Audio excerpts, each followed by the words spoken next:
नमस्कार मित्रांनो, शिक्षक भरतीच्या संदर्भाने अभियोग्यताधारकांना आता या ठिकाणी प्रिफरन्स लॉक करण्याची संधी उपलब्ध आहे आणि आता ती शेवटच्या म्हणजेच अंतिम टप्प्यात आहे. परंतु तरी देखील अभियोग्यताधारकांना काही शंका होत्या आणि त्या शंका, त्यांचे असणारे प्रश्न, द्विधा मनस्थिती यावरती त्यांनी केलेले जे मेल आहे त्यावरती शिक्षण विभागाने एक प्रसिद्धीपत्रक या ठिकाणी अपलोड केलेलं आहे आणि विद्यार्थ्यांनी विचारलेल्या प्रश्नावरती उत्तर देण्याचं, समाधानकारक आन्सर्स करण्याचं काम त्यांनी या ठिकाणी केलेलं आहे. आता या नोटीसमध्ये कोणकोणते मुद्दे इन्क्लूड करण्यात आलेले आहे ते आजच्या व्हिडिओमध्ये आपण पाहणार आहोत.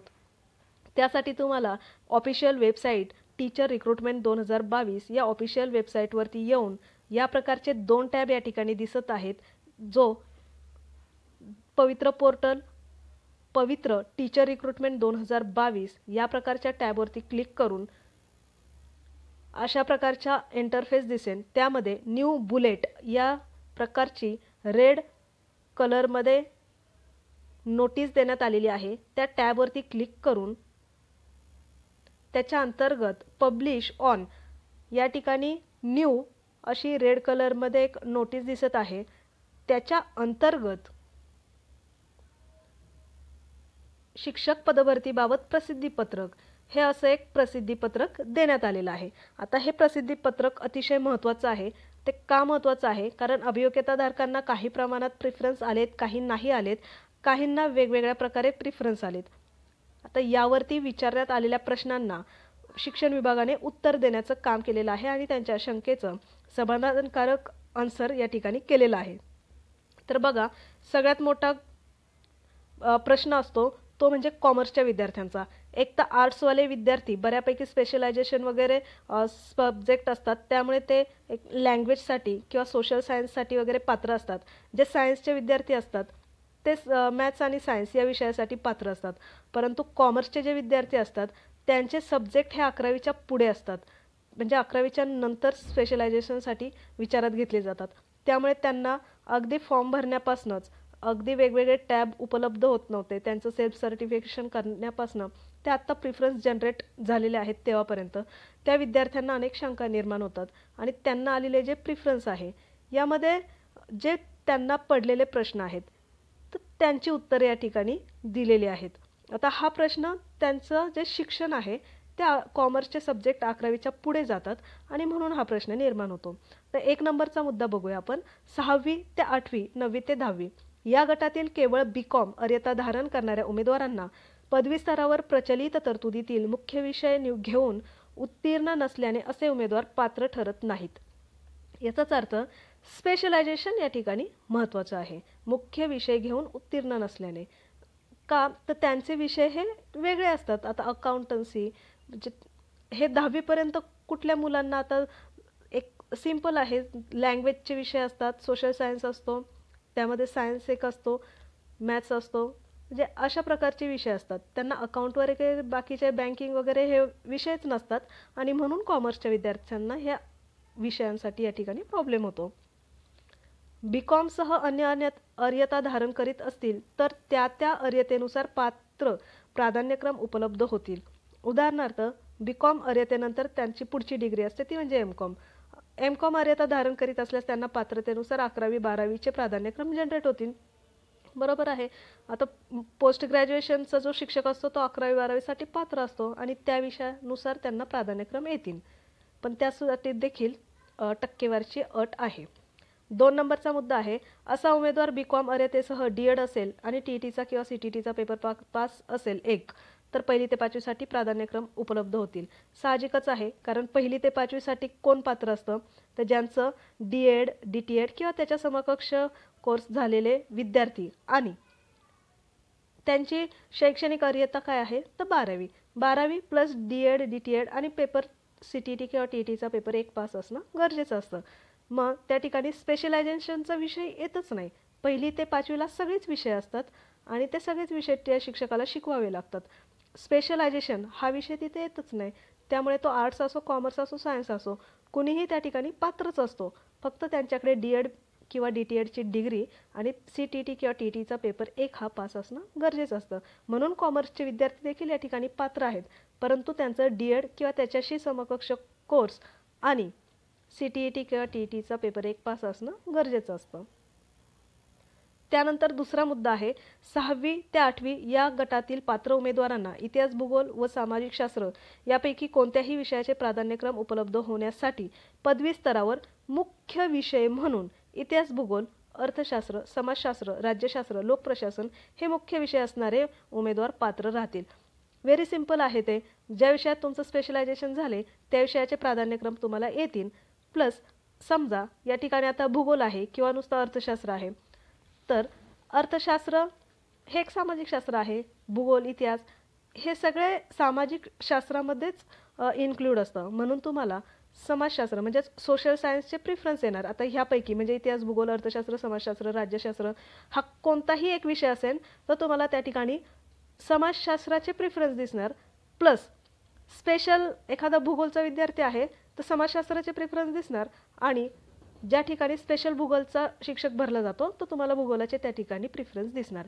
एखादा अर्थशास्त्राचा विद्यार्थी आहे किंवा शिक्षक आहे त्यांना सोशल सायन्सचे प्रिफरन्स दिसणार, आणि ज्या ठिकाणी स्पेशल अर्थशास्त्राची जागा भरायची असते, परंतु आता 9वी 10वीला काही स्पेशल अर्थशास्त्र हा विषय स्पेशल म्हणून नसतो, तो 11वी 12वीला पुढे जातो. परंतु भूगोल किंवा इतिहास असेल, स्पेशल विषय भरायचा असेल तर त्यांना तो स्पेशल विषय म्हणून प्राधान्यक्रम येतो किंवा एक समाजशास्त्र म्हणून प्राधान्यक्रम येतो.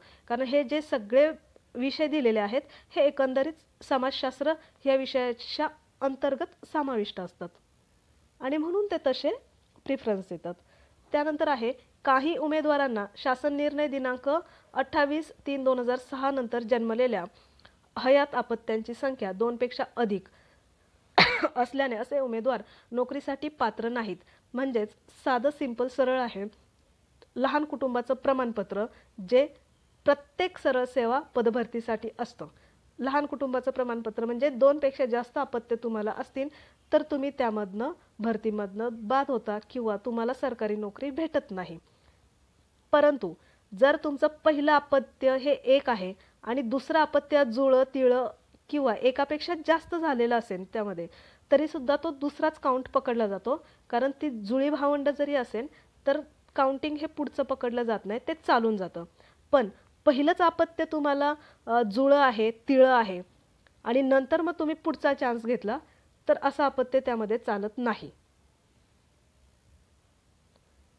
मग नोकरीसाठी असा उमेदवार पात्र ठरत नाही. त्यानंतर आहे स्थानिक स्वराज्य संस्था 1ली ते 12वी आणि खाजगी संस्था 1ली ते 8वी यासाठी वेगवेगळे शासन निर्णय दिलेले आहेत आणि हे शासन निर्णय ऑलरेडी याआधी देखील आपल्याला दिलेले आहेत. त्यावरती देखील व्हिडिओ बनवलेले आहेत. कोणत्या विषयामध्ये किती टक्केवारी असावी. तरी पण इतक्या या प्रसिद्धी पत्रकामध्ये अतिशय शॉर्टकटमध्ये म्हणू शकतो आपण, परंतु ऑथेंटिक आणि जास्त युजफुल माहिती यामध्ये देण्यात आलेली आहे. बघा, 1ली ते 5वीसाठी खुल्या प्रवर्गासाठी 45% आणि रिझर्वसाठी 40%. 6 ते 8वीसाठी सुद्धा तोच क्रायटेरिया आहे. 9वी 10वीसाठी कमीत कमी 50% दोन्ही कॅटेगरींसाठी आणि 11वी 12वीसाठी देखील 50% या ठिकाणी देण्यात आलेले आहे. आणि वयोमर्यादा ही 16/10/2023 या दिवसाची कन्सिडर केली जाणार आहे. त्यानंतर खाजगी संस्थांमधील रिक्त पदांसाठी 9वी 10वीसाठी पदवी स्तरावर उत्तीर्ण श्रेणी ही 11वी 12वी, पदव्युत्तर पदवी स्तरावर किमान द्वितीय श्रेणी आवश्यक आहे. तसेच कमाल वयोमर्यादा लागू करण्यात आलेली नाही. म्हणजे द्वितीय श्रेणी पास क्लास चालत नाही, द्वितीय श्रेणी आवश्यक आहे. उमेदवारांस त्यांच्या प्रमाणपत्रामध्ये नमूद केल्यानुसार मुलाखतीसह किंवा मुलाखतीशिवाय 2 प्रकारचे प्राधान्यक्रम जनरेट होत आहेत. उमेदवार त्यांच्या सोयीनुसार पसंतीक्रम नमूद करू शकतात, लॉक करू शकतात, परंतु उमेदवारांना असे काही बंधनकारक सर्व प्राधान्यक्रम लॉक करणे असं बंधनकारक नाही. तसेच उमेदवार त्यांच्या सोयीनुसार प्राधान्यक्रम लॉक करू शकतात.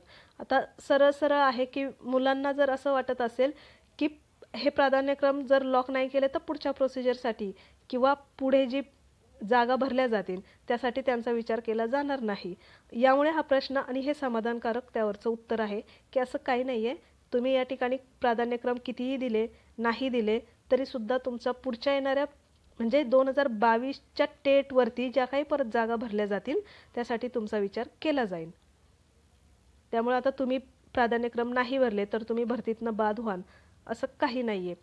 त्यानंतर आहे उमेदवारास सध्या आलेल्या जाहिरातीनुसार त्यांच्या सोयीची पद नसल्यास उमेदवार आता आलेले प्राधान्यक्रम लॉक केले नाही तरी उमेदवार यानंतर नव्याने जाहिराती आल्यास त्यासाठी त्या ठिकाणी पात्र होईल.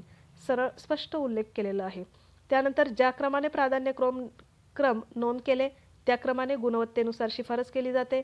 उमेदवारांनी ज्या क्रमानुसार शिफारस होईल त्यानंतर प्राधान्यक्रम विचारात घेतले जातील. हे सगळं GR मध्ये आहे.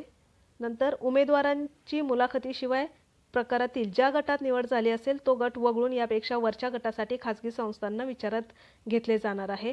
त्यामुळे उमेदवारांनी दोन्ही प्रकरणातील प्राधान्यक्रम नोंद केल्यास उमेदवारांच्या सोयीचं ठरणार आहे. आणि शेवटी आहे, जर उमेदवारांनी जनरल झालेले प्राधान्यक्रम त्यांच्या स्वप्रमाणपत्र नोंद केलेल्या माहितीनुसार होत आहेत, या वास्तव उमेदवारांना प्राधान्यक्रम जनरेट होत नसल्यास अथवा कमी अधिक होत असल्यास त्यांनी आपण केलेले सेल्फ सर्टिफिकेशन याच्यावरती इन्फॉर्मेशन बघायची आहे. कारण तुम्ही भरलेले इन्फॉर्मेशन आणि केलेल्या सेल्फ सर्टिफिकेशनच्या नंतरच हे प्राधान्यक्रम जनरेट होत असतात.